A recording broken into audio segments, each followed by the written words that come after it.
Hey, what's up, bro? It's your boy G Shrimp, everybody, fake baby daddy, the voice of the street, man. And today we go be in Chicago, y'all. We in the studio, Brotherville Entertainment. So welcome to the podcast and the YouTube channel that we running simultaneously, y'all. And we gonna be watching something over here on this computer, y'all. So bear with me. I'm just letting y'all see how to do this sometime. Now, what we talking about today, y'all, is Puffy in trouble. And word on the street is yes. Now, Keefy D been admitting his involvement for years, y'all. But this is the problem, right? Keefy D was under the assumption that he had immunity, y'all. He had immunity. They got what they call a proffer, which gives you immunity for 1 day.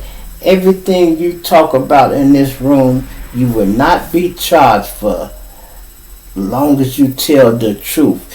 If you tell one lie, this is the reason he was so honest, y'all. If you tell one lie that we cannot corroborate, the deal is off. So that motherfucker was telling the truth. And when he left there, and they honored that deal, y'all, he was under the assumption that he was okay. So what he do? Decides to go talking about it.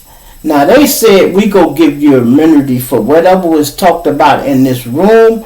Don't leave this room. It's between us. We give you immunity. They did not tell you to go on the motherfucking press run. They did not tell you to write a fucking book. That you did on your own. And you wasn't smart enough to know the difference between the jurisdiction, meaning you got forgiven for your crimes that you did in LA, bro. Your case was in Vegas. And not only was the case in Vegas, y'all, this motherfucker had a house in Vegas, which give him the jurisdiction. You under their jurisdiction. You and your wife lived there, nigga. Y'all lived there. Hell yeah, they came and got your ass. You all on TV, you all on Netflix and Romo, and you on Vlad TV, you on any YouTuber that'll have you. I done sent you with 19 different interviews, 45 different suits on. And look, and it's another thing that he thought, y'all. He had cancer. Keefy D was under the assumption that he was finna die, y'all. Yup, I'm gonna say that again. Keefy D was under the assumption that he was finna die. So he was doing all that talking like, look, this is my dying declaration, man. I'm getting this off my chest. It sounded a little better when he's finna die, and I'm just wanting to let the world know who killed Tupac before I die. But then a funny thing happened, y'all. This motherfucker didn't die. He started getting paid for them interviews and eating more. Come to find out, all this motherfucker was hungry, y'all.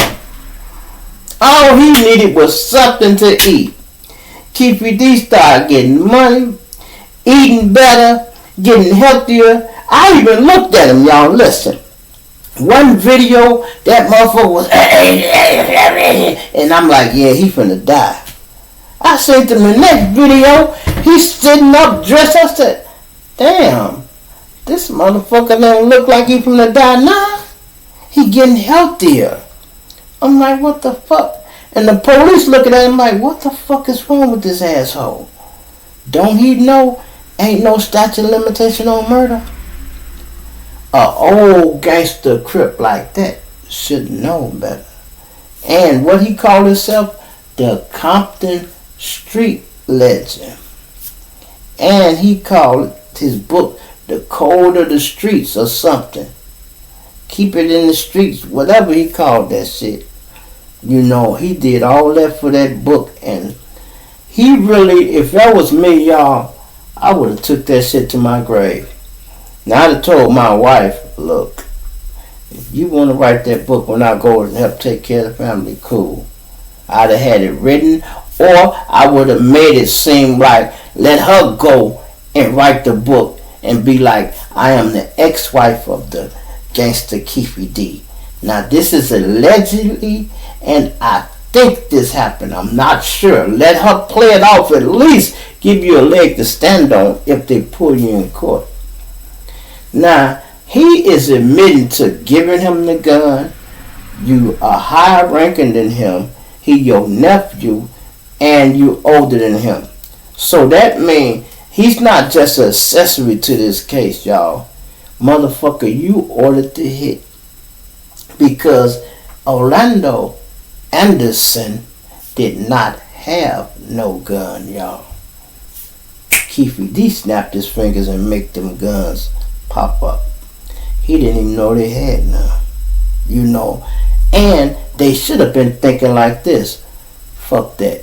When we get back to Compton, we go hit death row with a vengeance. They never should have fought this fucking war in motherfucking Vegas.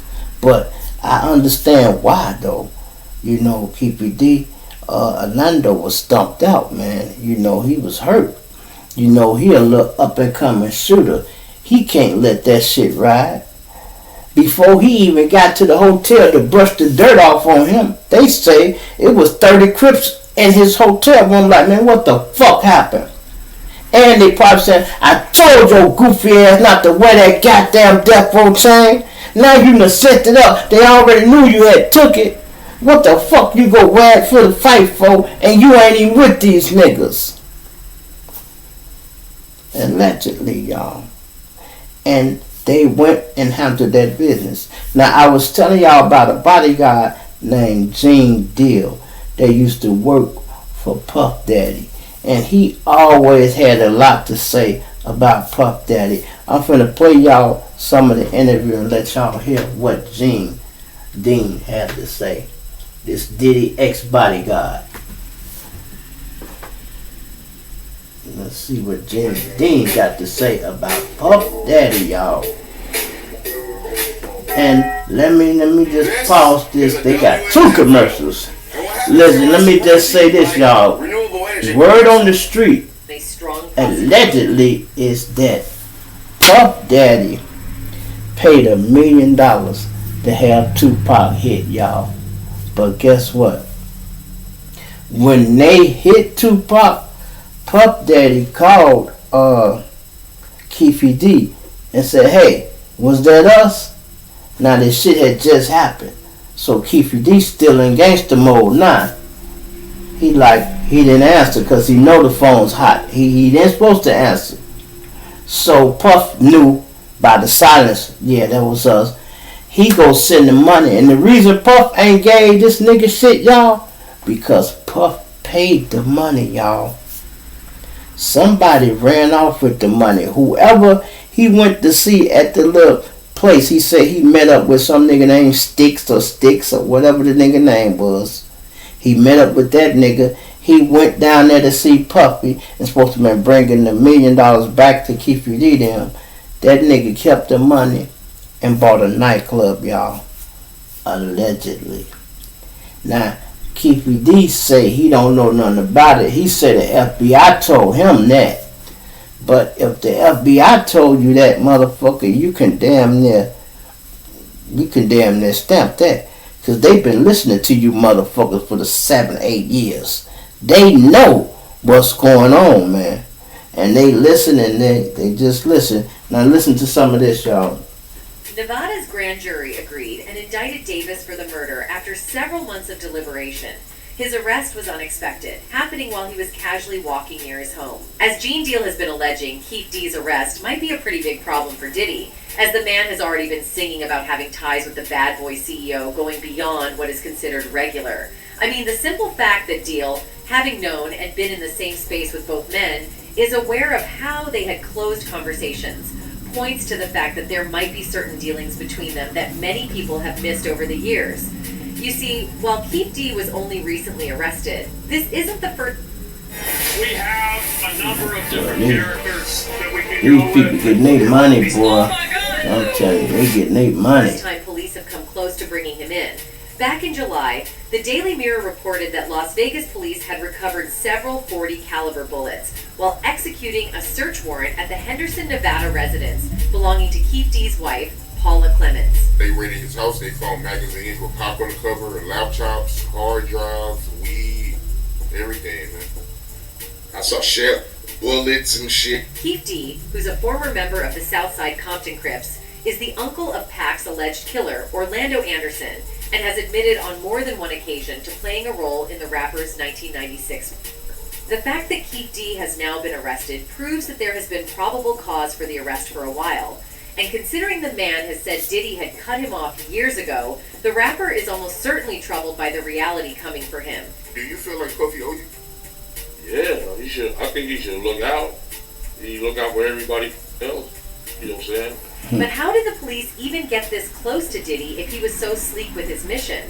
Well, the thing is, the police actually weren't closing in on Diddy. Just every other person that was around him back in the day. And this is exactly the claim Gene Deal has just made about Keith. Why did he cut everybody off? Statements alluding to the fact that Diddy owed him something from the protection he gave us while we was running back and forth. Of everyone that's been reported to have been around during Tupac's murder, only Keith D has repeatedly told the world he knew exactly what happened to Tupac. But little did he know the authorities were watching too.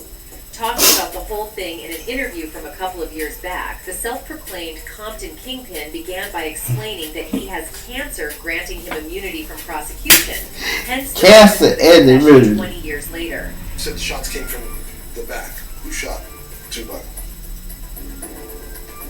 They keep it from the cold of the streets. It just came from the back seat.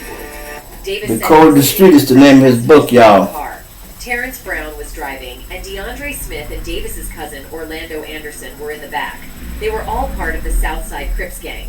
They were supposedly on their way to Suge Knight's 662 Club in Las Vegas, searching for Tupac. This was because Tupac had apparently fought with one of their gang members earlier that day. But when Tupac didn't show up at the club, they left. However, they later saw Tupac driving towards the club, standing up through the car's sunroof. "My partner busted you," Davis tells the camera. "When we pulled up, I was in the front seat." Davis says the shots came from the back, but does not name the shooter. Going to keep it for the code of the streets. It just came from the back seat. Despite Davis saying he would not confess who murdered Tupac, he's spoken about it during a previous interview with the police. In the now deleted tape, he claims Orlando Anderson shot the rapper. Anderson was an alleged Crips gang member with whom Shakur had a run-in earlier that night after the boxing match. Members of the entourage following Knight in Shakur's car even told police that Anderson fired the shots. Keith D's nephew is Orlando Anderson. He's the individual that got into a fight with Tupac Shakur the night that Tupac was shot. Anderson, however, was eventually killed in 1998 in an unrelated gang shooting, and no other leads emerged. Can y'all hear that all right? Tupac. But word on the street is that Diddy might have just paid him to squash his beef with the All Eyes on Me rapper, and also remove the record executive's problems in one sweep. Anyway, following Keith D's broadcast, the show's creator Kyle Long was interviewed by The Wrap, saying that it's outrageous that Keffy D is not in jail, adding that it ultimately does not matter that he does not say who pulled the trigger. Now that word has spread of Keith D's arrest and other details that have just come out pointing to Diddy's seeming involvement, a lot of people talking, most of whom seem to know a lot more on the whole subject than you'd expect. One person, referring to Keith, wrote, "He already admitted that Puffy offered him 1M for the hit, and that his connect provided him the weapon in Vegas. Puffy bragged about it on record in 1999. Meanwhile, others still doubt that Diddy had anything at all to do with the case. One person with this point of view wrote, "Yes and no. From what I understand, Puffy may have had some loose talk, but Pac got shot because he around and played gangster with a guy who was really about that life. Orlando didn't call Pac for Puff, he killed Pac because Pac jumped him." However, the reason many people seem to believe Diddy had more to do with the rapper's passing than meets the eye is that several other people have alluded to it over the years. One of these people is Ice Cube, and the actor, upon finding out about Keith D's arrest, said some things about the case that just seemed like something only someone with access to certain kinds of information would say. It seems like it's 30 years too late. But I'm pretty sure, we haven't heard the absolute whole truth. Not only does Cube think there's a lot more to this case than what we're seeing, but he also stated that it was a shame the killer hadn't been found all these years, even though Tupac was one of the biggest artists of his time. It was almost like the Ice Cube was inclining toward the fact that there might have been intentional foul play in the case. Definitely. What makes that perspective even more profound is that Ice Cube is just one in a multitude of big names in the industry that have hinted at top players of the industry being involved in Tupac's passing.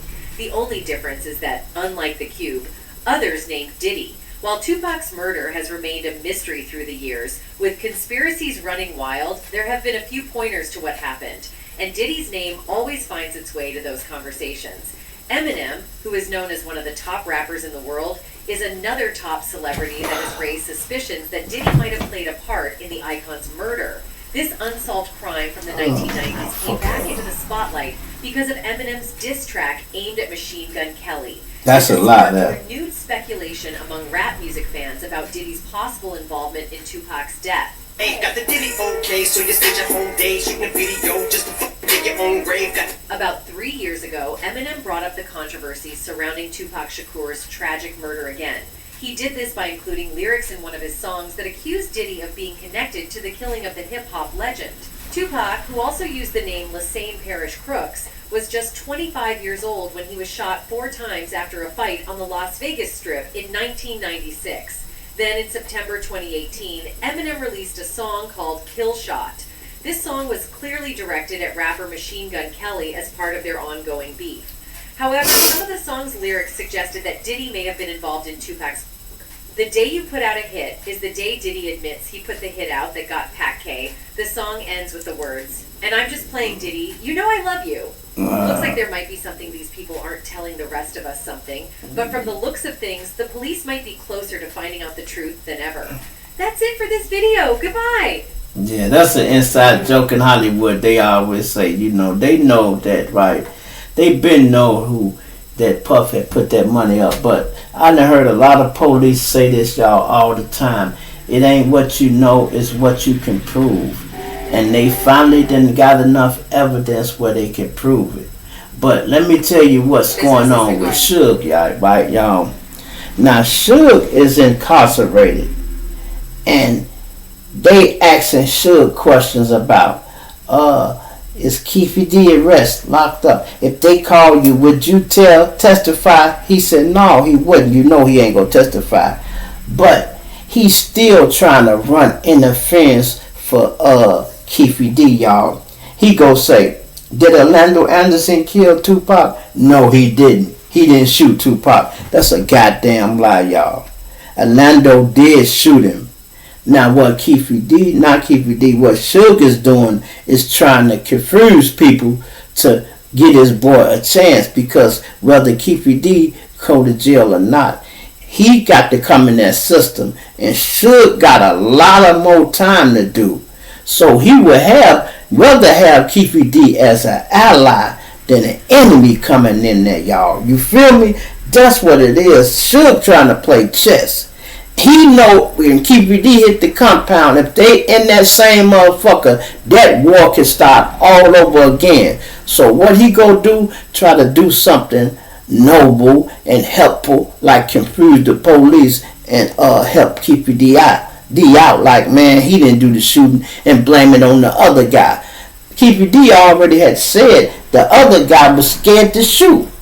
He done said in at least 20 interviews. So now Suge think one phone call, they supposed to believe you. You don't cooperate with the police. You ain't been doing no interviews. And now they lock Keefy D up. And now you want to say something to clear his name. You should have tried to clear his name when he was on the street, if that's the case. Otherwise, stay silent. You won't have to say shit. And if you ask me, you ain't showing no loyalty to Pac, because you trying to fuck the case up. You supposed to remain silent like the fuck you been doing. And he is NPC. The Bloods done told him, y'all, come out, Suge, walk the yard with us. You will. We got you. You the big homie. We go fuck with you. We go hold you down. He don't want to come out, y'all. he don't want to come out because he just a big soft motherfucker. Without them goons around him, he ain't so tough. And then he don't want them to be like, man, I've been knowing this nigga forever. Watch me knock his big ass out. And niggas start picking on him because Suge ain't tough as y'all think he is. He just had that money and he bought all that protection. Now that money gone, he can't buy no protection. So what he doing? He's using the police protection. He's staying in protected custody on his own, y'all. On his own.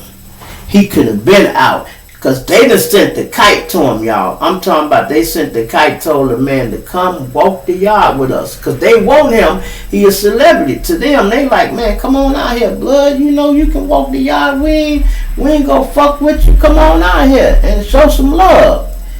He like, nah, he don't want to come out, y'all. He's scared to death. He's scared to death. Big old cream puff. Big old cream puff. Everybody talking about this shit, y'all. Bad boy curse right here. This here say. It say, bad boy curse.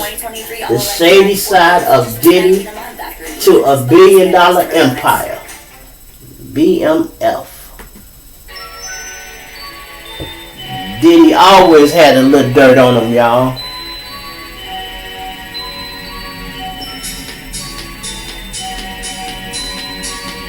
Now, I hope y'all can hear this. If y'all can hear this, if I can run this setup like this, I'll start going live and we run it like this. When I play it back, I'll find out, okay? As a whole. From the mid-90s to early 2000s, Diddy's proteges were taking radio stations, nightclubs, and music channels by storm with their back-to-back hits and flashy music videos. And they played a major role in trailblazing black pop culture. Put it down, Diddy, so y'all can see what I'm looking Puff at. Daddy, has since become a world-famous record executive and businessman with a multi-million-dollar media empire that includes clothing lines, restaurants, alcohol, and a media company. Diddy has also been the face of the hashtag Black Excellence movement, advocating for the success of black entrepreneurs and artists.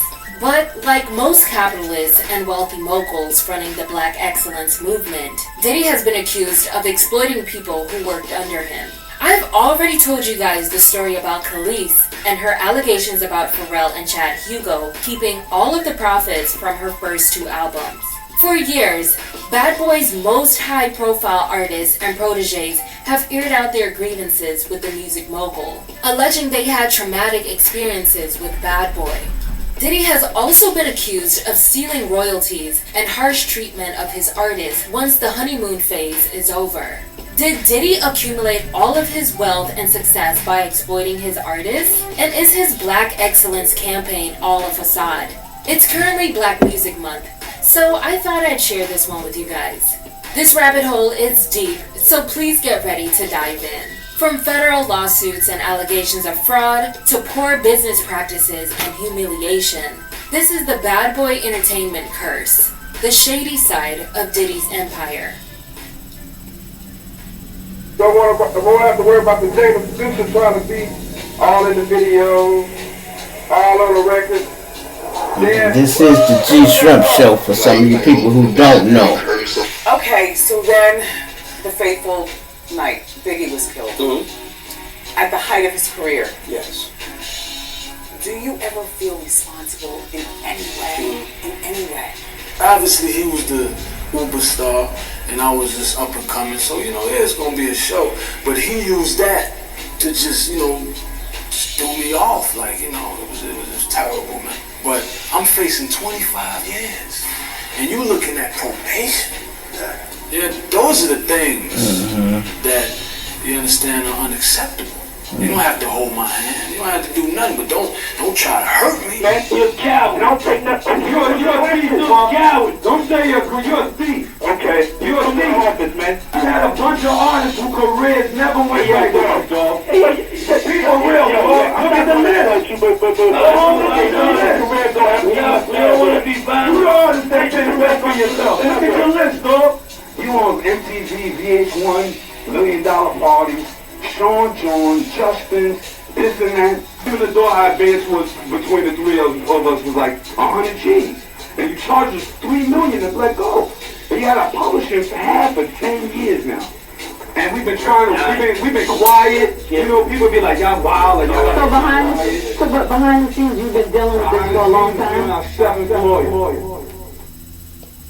Sean John Combs, also known as Diddy, got his start in music as an intern at Andre Harrell's New York City-based record label, Uptown Records. He was born in Harlem, New York in 1969. Let me say this, y'all. Now, Puffy ain't shit, right? But the music business, y'all, they teach them shady like that. So what Puffy has done and been doing is only what he been taught, y'all. You know what I mean? That's how the wealthy stay wealthy. They fuck you. You know, even in this business what I'm in with YouTube, man, I have lost so much money off the shit that I did not know. The shit I did not know. I've been doing this shit maybe 3, 4, going on 5 years now. I'm just starting to get to the bag, y'all. Just starting. I should have been to it. That's why I be trying to give y'all game like, man, I be giving y'all my number. Call me, man. The bumps and shit I hit, y'all would not have to hit them. Our people suffer for the lack of knowledge, y'all. And that's the same thing happening to all these entertainers. Because they jump in here and they think that their life is finna change because they have signed a contract and they ain't looked and read the fine print. When they give you that $100,000 advance or $1 million advance, that is a loan. It have percentages on the loan that you got to pay back. And then even if your record sales make the $1 million back, you just breaking even. You still owe them because then they go give you the other tab for all the expenses that they spent. The trips, the champagne, the limo rides, the hotel. They go give you that bill.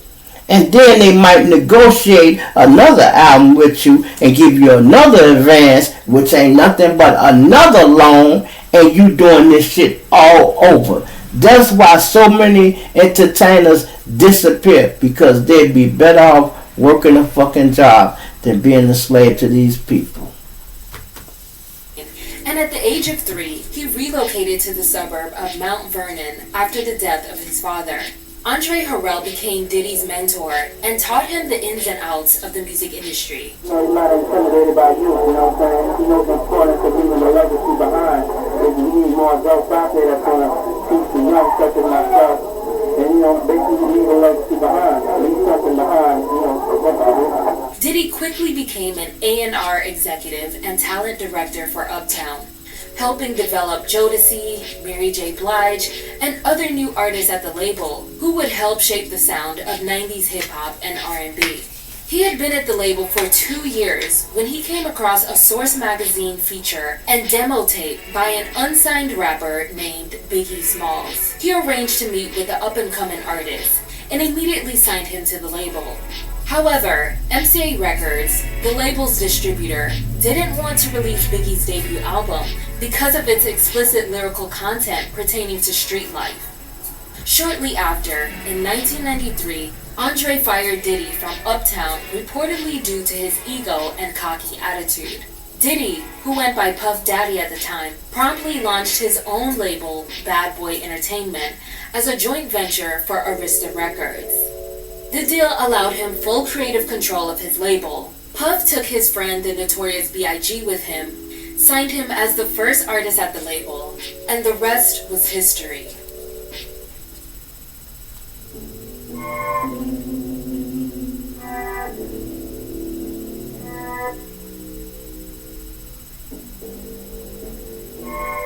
Puff helped Biggie produce his debut album, and during the process, the guys became really good friends. Puff is partially responsible for making the 21-year-old rapper the most visible hip-hop artist to come out of the New York rap scene.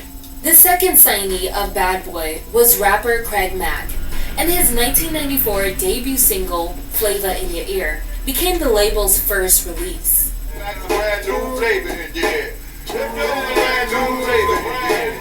The Notorious B.I.G. dropped his autobiographical debut album, Ready to Die, on September 13, 1994, and it had sold over 500,000 copies in the United States by the end of the year.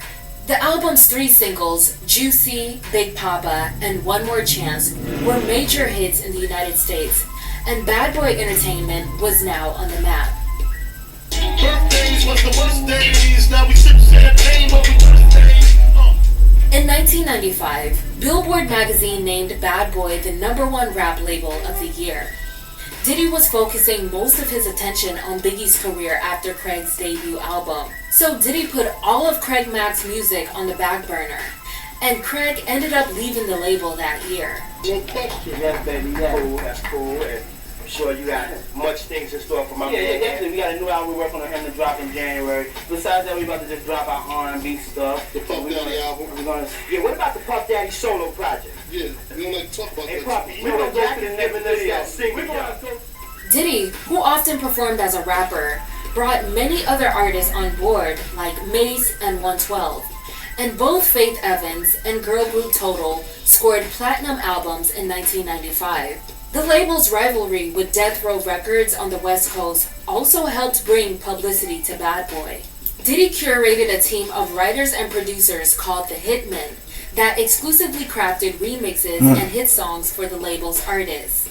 Team members included Stevie J and Nasheem Myrick. But tragedy struck in March 1997 when the label's most valuable artist, the Notorious B.I.G., was killed in an infamous unsolved drive-by shooting in Los Angeles following an after-party for the 1997 Soul Train Music Awards. He was only 24 years old and just a few weeks away from releasing his second album, eerily entitled Life After Death. His former friend turned rival Tupac had also been killed in a similar manner a few months prior, and people speculated that their deaths were related, but authorities found no evidence to confirm this theory. Diddy, who was traveling in another vehicle with 3 bodyguards at the time of the crime, has also been the subject of other conspiracy theories, claiming that he was the one who orchestrated the attack on his artists. This theory has also never been proven, but Diddy admits that he feels responsible for Biggie Smalls' death. Do you ever feel responsible in any way? In any way?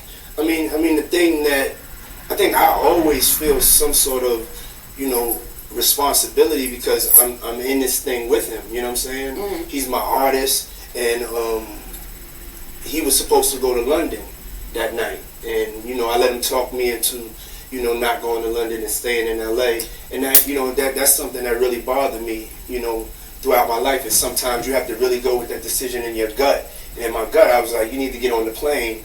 But sometimes when you don't listen to your gut, and this is God's world, it's His plan. Yeah. But honestly, that's one of the things I regret, not making sure that he went to London.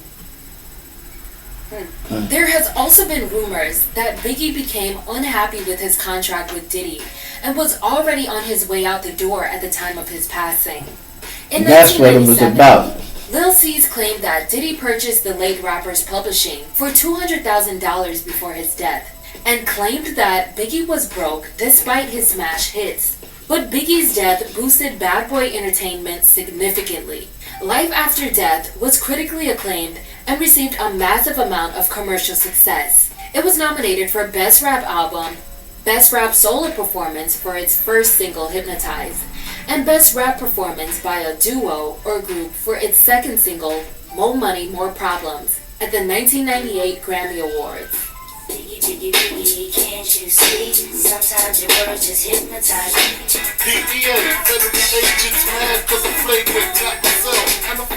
Both singles topped the Billboard Hot 100. The album also boosted the careers of New York-based artists featured on it, like Jay-Z, Lil' Kim, The Lox, and Mace, who became the new superstar of Bad Boy. But we will discuss him later. Diddy and artists at the label really benefited from the posthumous releases and tribute songs. In the years that follow, Bad Boy had become the biggest hip-hop entertainment group, producing hits and remixes for elite artists like Mariah Carey and Mary J. Blige.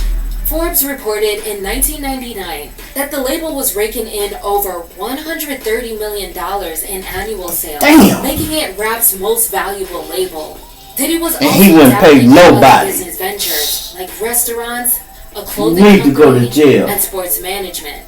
His own solo album, No Way Out, released in 1997, topped Billboard and has since been certified 7 times platinum. Although Bad Boy Entertainment had completely taken over the last half of the 90s decade, a lot of the artists fell victim to the so-called curse. Their momentum and star power fizzled out after their first albums, and some of them barely even lasted at Bad Boy for more than 2 albums. Diddy seems like he just bounced around to whatever artist was hot at the time, instead of focusing on the longevity of each individual music act. And by the time the new decade came, most of the label's original music acts were gone.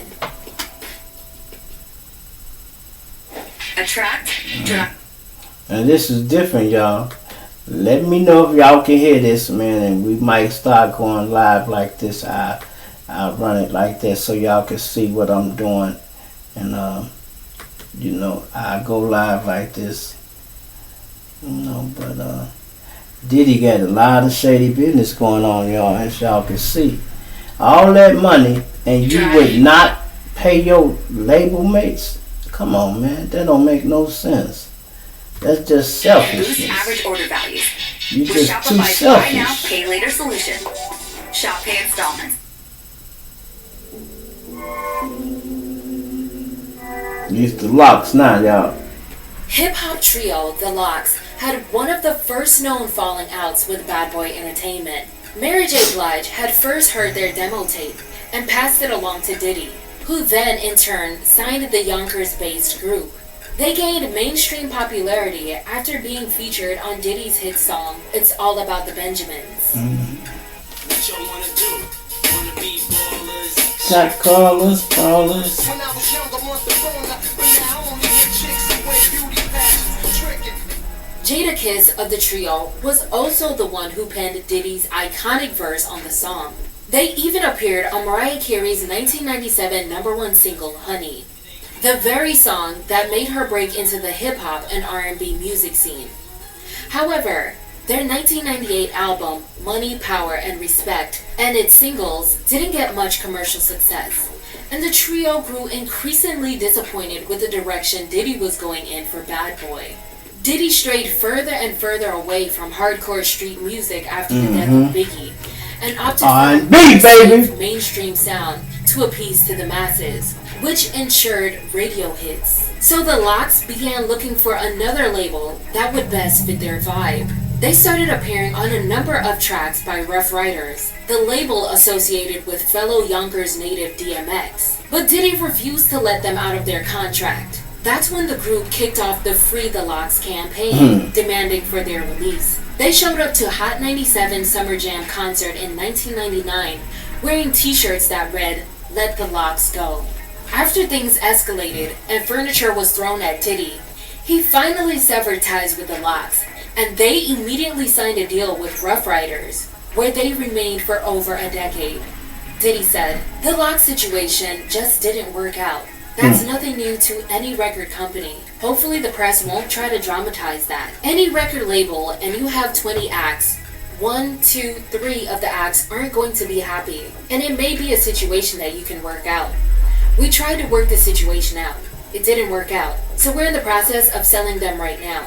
And they are still, to me, some of the hottest rappers out. I wish them the best of luck. I'm sorry it didn't work out. End quote. It's hard for me to look at Diddy. It's hard for me to, it's hard to go, like, to be phony about Jadakiss. Pull him out on stage at the Hova concert and do the Benjamins, and it's hard, like, it's not.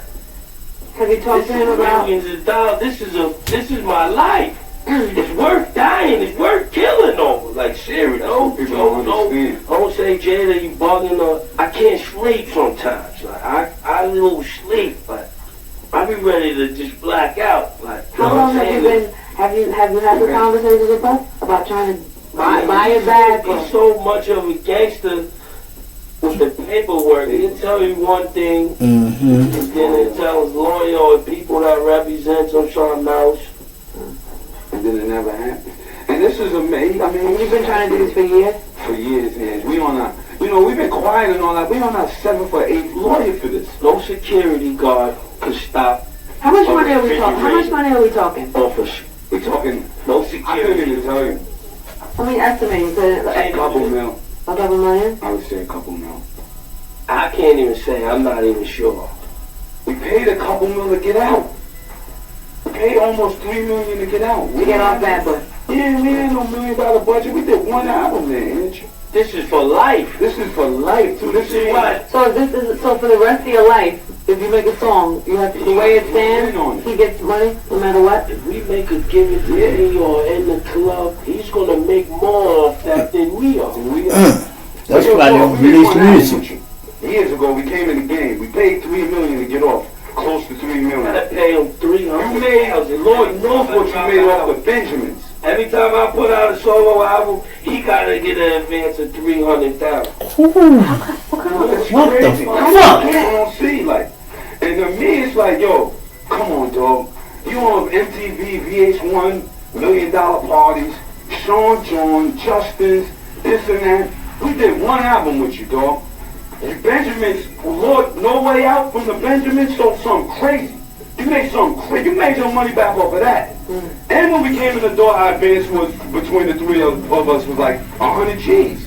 And you charged us $3 million to let go. Between 3 people, 100 G's.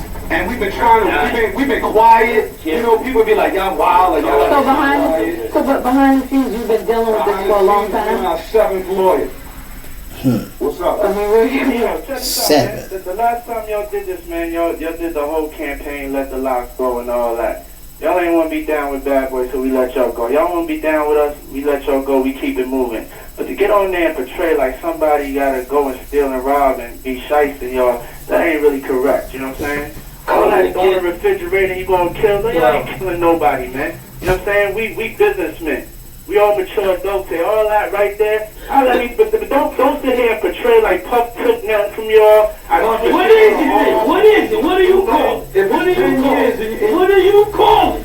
You can't handle it no other way but with lawyers, and you know that, so don't get on the radio and act like a tough guy or none of that. See, now when you make Kiss mad, y'all, this is the calmest nigga in the group. Now, you want people to stop talking because you just don't want to know the truth, dog. We made one record with you. Money Our Respect. It's 10 years later, and you still got half of our publishing. And there's no way you can make it justifiable that you say you deserve half of our publishing. You're a coward. Don't take nothing. You're a thief, dog. Coward. Don't say you're a thief. Okay. You're a thief. Office, man. You have your hands publishing. You call me whatever you won't let his publishing I'm at the go. office. You don't let your man's publishing go. Argue in front of New York. That's the way you want to go. Your man's publishing go. Nothing to y'all, man. You had a bunch of artists whose careers never went right with you, dog. Be for real, dog. Look at the list. Look at the list. We don't want to be violent. You the artist that didn't best for yourself. Look at your list, dog. No, I'm not happy with you gone. They're not happy with you gone. We not happy with you gone. They're not happy. Wow. Alright, he's done.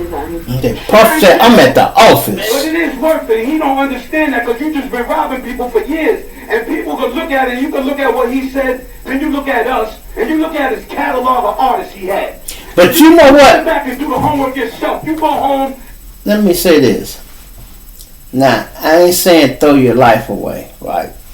Naturally, y'all smart, because I always talk positive, right? But had I been him or him, and maybe if I didn't get my hands dirty, but somebody would have had to hit this motherfucker upside his head or something. I don't give a fuck. Okay, we ain't gonna talk crazy and say kill him, because you can't get paid when he's dead. But I swear to God, somebody would have slapped the shit out of his mama.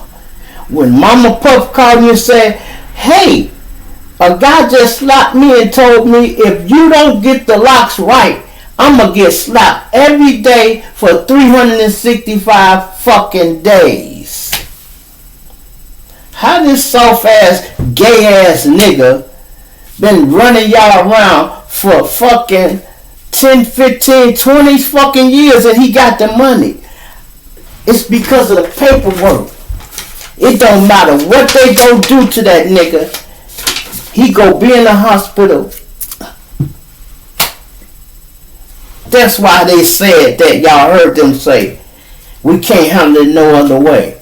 Well, I tell you what, since we can't win with the paperwork, you go get your motherfucking head bust until you either run out of blood or you get tired of fucking with you. Because if you put enough pressure on mama ass, mama go tell that boy, why don't you give them their contract back? It's not worth. You done had 4 cars burn up, baby. I done been hit 3 times and they done broken your house. You don't need to do this, Puff. Give them people they shit back. Period. You know, it's just sad. This how all the people in the industry, we got stories like that. Y'all remember the guy G Depp that ran with them? G Depp rather turned himself in for a murder than deal with that nigga. G Depp had killed the motherfucker when he was using drugs, y'all. And he had robbed a nigga. And he shot him, right? Now, some of these guys be spiritual because how you was raised was how you raised. You in the church and shit. And he started getting big time and he started feeling guilty like he didn't deserve the success because he had killed somebody. Do you know that man walked in the police station? You hear me? The police didn't know who killed this nigga. And I mean they didn't know who killed him. G Depp walked in the police station, sat in the office, signed all that paperwork and confessed and took his time and went to jail. And Black Rob was telling him, hey, yo, dog, we winning. We on top of the world. Why you want to do that, son? He like, man, I ain't enjoyed none of this shit since the money came. Every time he probably get high or fuck a bitch or go to sleep, he's seeing this dead man. Or he thinking about it. And it had to bother him a lot. See, because one thing you don't know about when you run the streets, sometimes your conscience be dead.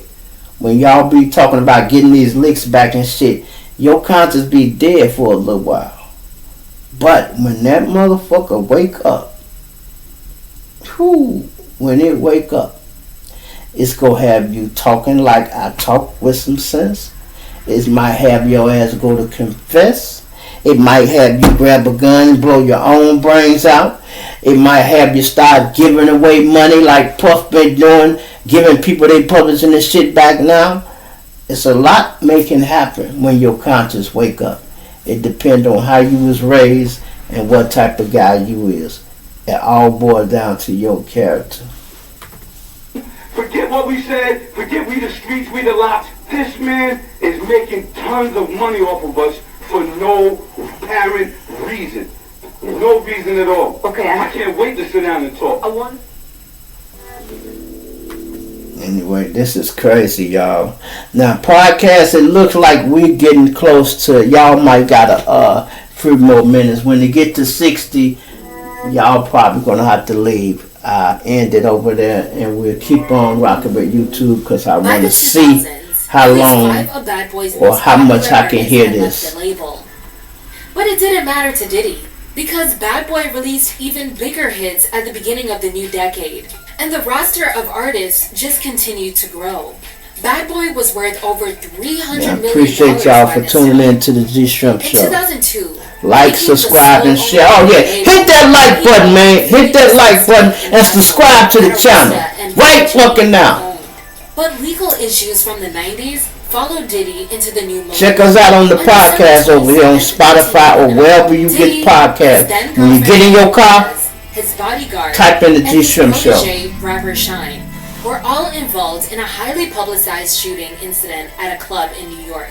Diddy was facing up to 15 years for charges of gun possession and bribery for allegedly trying to bribe his driver into taking the charge. But in 2001, he and his bodyguard were acquitted on all charges. His protege, Shyne, was convicted and sentenced to 10 years in prison, and his contract with Bad Boy was terminated that year. But Shyne signed a new deal with Def Jam Records while incarcerated for $3 million and released his sophomore album, Godfather, Buried Alive, in 2004 from behind bars.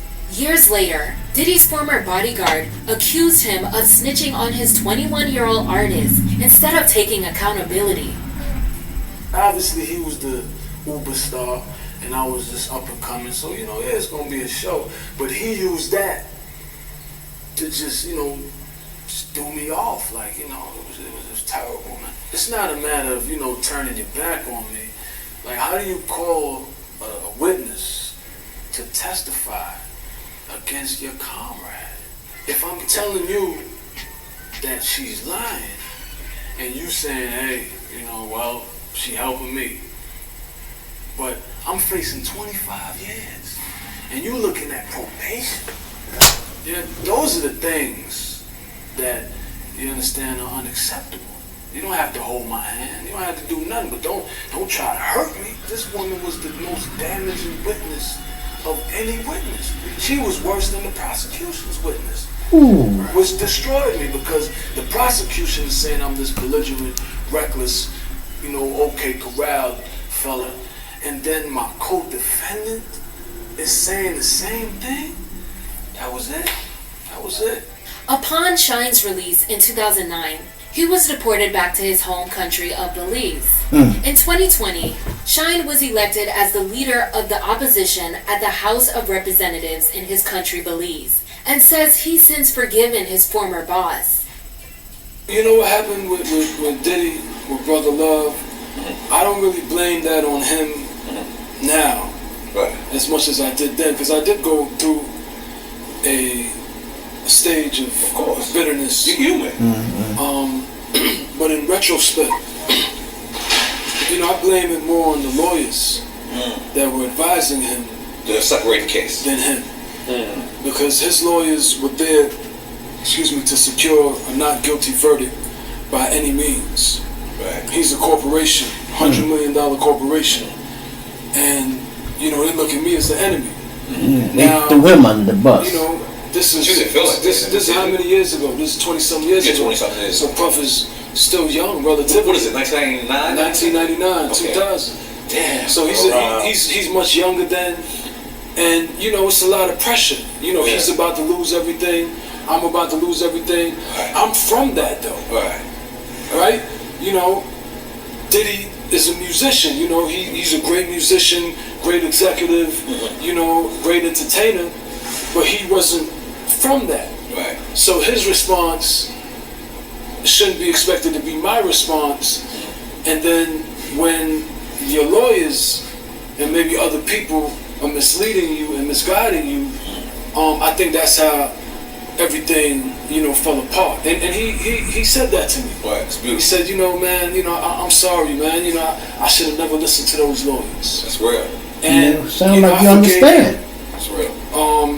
But it was traumatic. Yeah, it's still so staying. I would forgive him, and then you might hear me a few months later. Yeah. Still staying. Going in on him. Yeah. Yeah, cause you locked up, nigga. You emotional. This my shit here, Black Rob. Black Rob was another Bad Boy artist ousted by Diddy and the label when he was dealing with his own legal issues.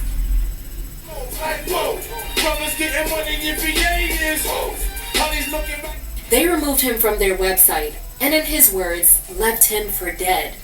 Bad Boy as a label that I was under at that time didn't do nothing to keep my name alive. You know what I'm saying? Took me off the website, just left me for dead.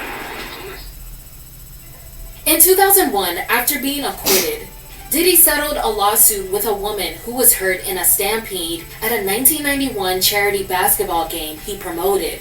Even with all the hit songs Bad Boy released, issues between the artist and the label just persisted.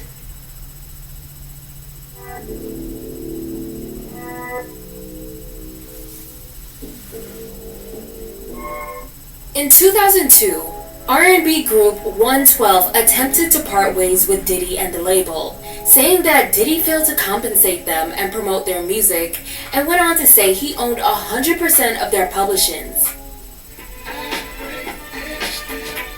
Damn, he wouldn't give them nothing, y'all.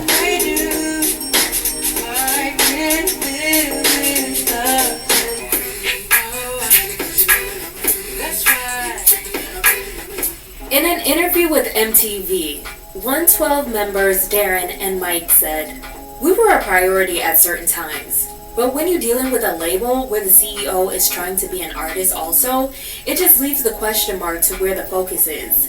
If you put yourself in a situation where you have your own label and one day you decide to be an artist yourself, where would you spend your marketing and promotion dollars?" It has been frustrating over the years trying to deal with that.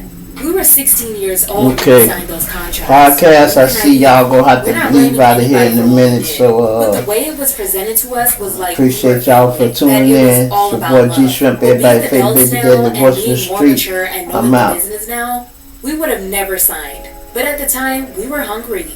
We were desperate. We needed whatever we could get to be out there to sing. Now, see, this how simple you could do the podcast, y'all, with a phone just like that. Just like that. That's the mobile part. Trying to get y'all some game. Instead of playing with your phone all day, you could be making money. You know, and I don't mean that disrespectfully. I mean that respectfully, like, you know, shit that you could be doing, you know.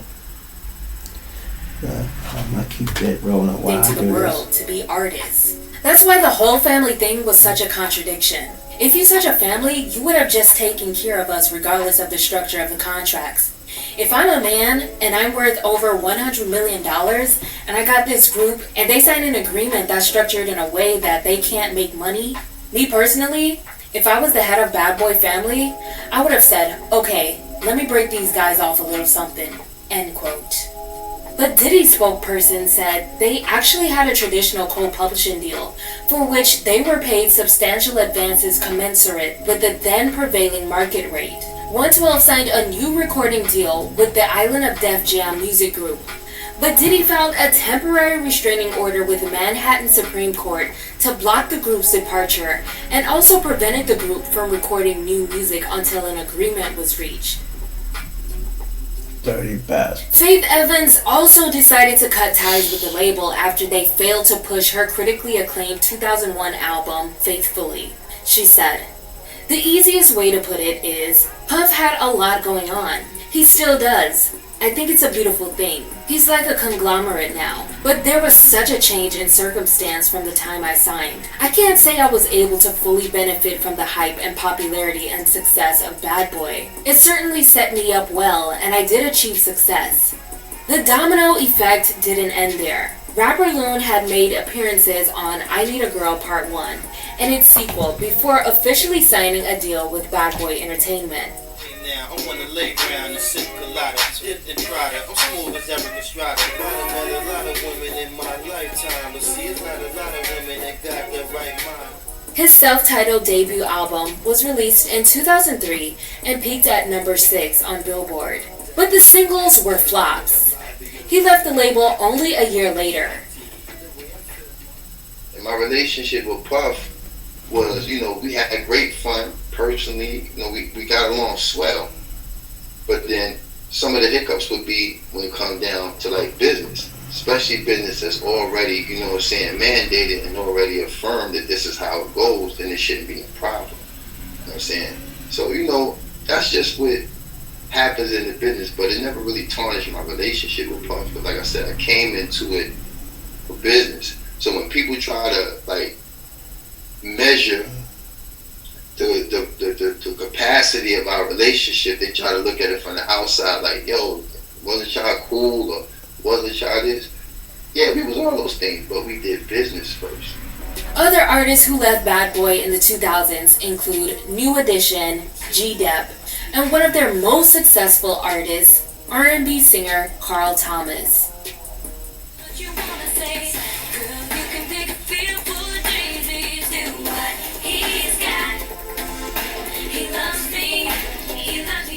In the year 2000, the girl group named Dream became the label's first pop group. They reached number 2 that year with their debut single, He Loves You Not, and their debut album sold over 1.5 million copies.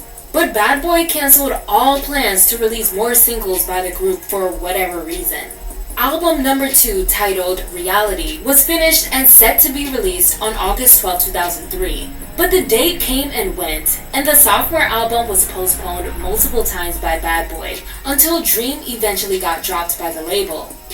That same year, Bad Boy Entertainment president and co-founder Kirk Burroughs filed a $25 million federal lawsuit against his former business partner Diddy, claiming that he forced him to relinquish his stake in Bad Boy by storming into his office swinging a baseball bat, demanding that he sign off on documents. Kirk also alleged that his former close friend and business partner is the real person who ordered the hit on rapper Tupac. Allegedly.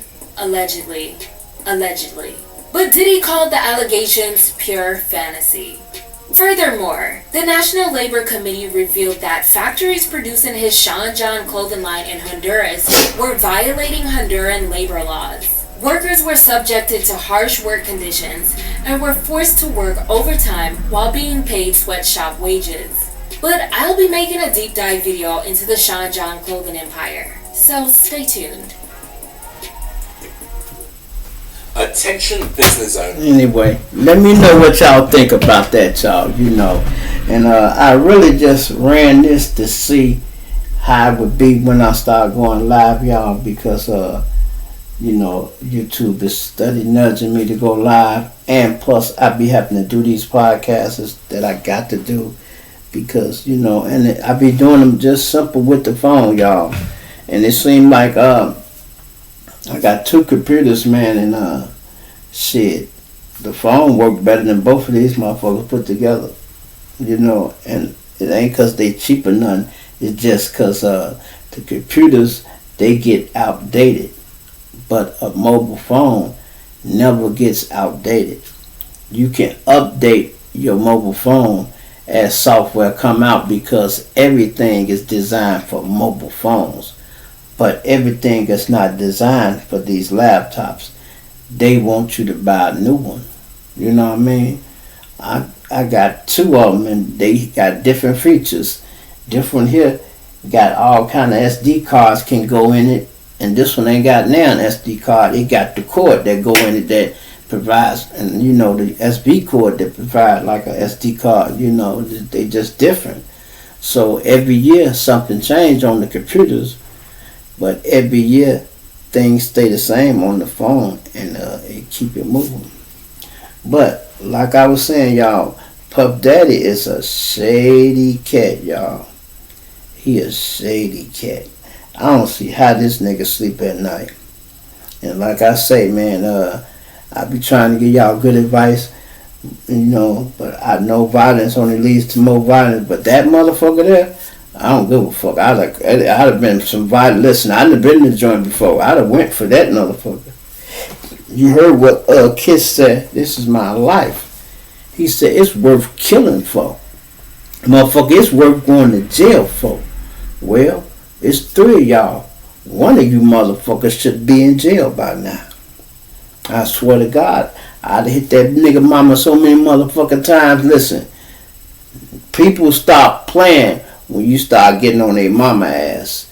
And I don't mean that, y'all, to sound cruel or nothing. I'm just saying, with Puff Daddy, somebody need to get his attention. That's the only reason I'm saying that. So don't put in the comment, gee, shrimp, you fucking with people mama. No, I ain't. No, I ain't. I said if I was one of them. So please don't flood my comments.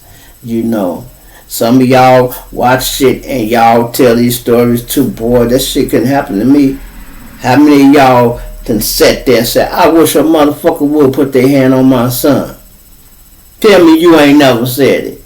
Daddy, tell me you ain't never said, I wish a nigga would put his hand on my daughter. I wish a motherfucker would. I wish a nigga would put their hand on my son. That's what mama say. And daddy said, I wish a nigga would touch my daughter. Shit, I got a daughter. I wish a motherfucker would touch my daughter. Please. I wish a motherfucker would. You hear me? I wish a motherfucker would. And that's how it is. People, y'all think people go to war about gangs and dead people. Shit. People go to war about their kids much quicker. You know what I just was watching, y'all, a little while ago, man. I like seeing stuff like this.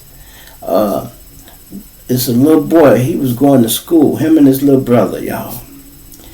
And the electric wire had fell down, one of the ComEd wires. And they was on the bike, and they rode into that motherfucker. Boom! Knocked their ass out. Blew the little boy who was on the back off. He was all right. But the boy who was riding had the handlebars. He caught the most of it. You know what I mean? Damn near killed him, y'all. The wire jumping around. And when the police there, they holding everybody back. And this one cop, he said, man, I got to get him. Because the wire kept jumping, and it touched the boy a couple more times. And he like, man, I got to get him. So he eased over there. They grabbed the little boy and drug him out a little bit. And they let him get a little air. And he started breathing. They like, come on back, buddy. Come on back, buddy. Come on back, right? And then, you know, he started breathing a little bit. They like, he alive. He's still alive. So it was a black guy with him, too. But there's two white guys in the back. He said, let's go. He runs around. The black guy jumps in the driver's seat. And the two hunkies get in the back with the little black boy. And they pull off. So the little boy breathing, and they flowing it. They trying to get there. These motherfuckers was a long way from the hospital, too, y'all. Because it was a long ride. Because I'm sitting there like, God damn, how far are you motherfuckers from the hospital? So when the little boy started coming around, you know, this was my opinion. What I was saying, he wake up and looking like, oh my God, I'm in a police station. I'm in the back of the police car. I don't know where my brother at. What the fuck? He started freaking out like, and then he started coming back alive, and he started feeling that pain. Because that shit had shocked the shit out of him. You hear me? I'm talking about shocked the shit out of him. And he started hollering, and they like, man, you all right, man, you relax. You in the car with the police, relax. He started hollering. He was hollering loud too, y'all. And you know, they was real cool. They like, man, you all right, we getting there. We go get there. We go get there. They was very professional and real cool, right? But seemed like when they got to the hospital, the nurse come out there with her dry ass. Okay, baby, get up. Get up. Okay, then now just get up, stand up. You know, bitch, get a stretcher. Fuck you mean, stand up. You know what I mean? That's how they do you. Oh, he just shocked. He's alright. He's breathing. Y'all say he's breathing. Bitch, get the man a gurney. That's the least you can do. That's the least you can do. You know, it's so many y'all unprofessional people in the world. And you wonder why AI is taking over every fucking thing. Boy, listen. We so close to making the world like the Terminator, we just don't know. We keep playing with that shit. You know, we already got drones and shit where we don't have to use no pilots to fight our war. The drones can get up there and do it. But y'all already done created the Skynet, goddammit. Y'all done made a movie about it. Don't you know if that motherfucking computer see that movie, it could actually turn into that motherfucker, y'all. Because guess what?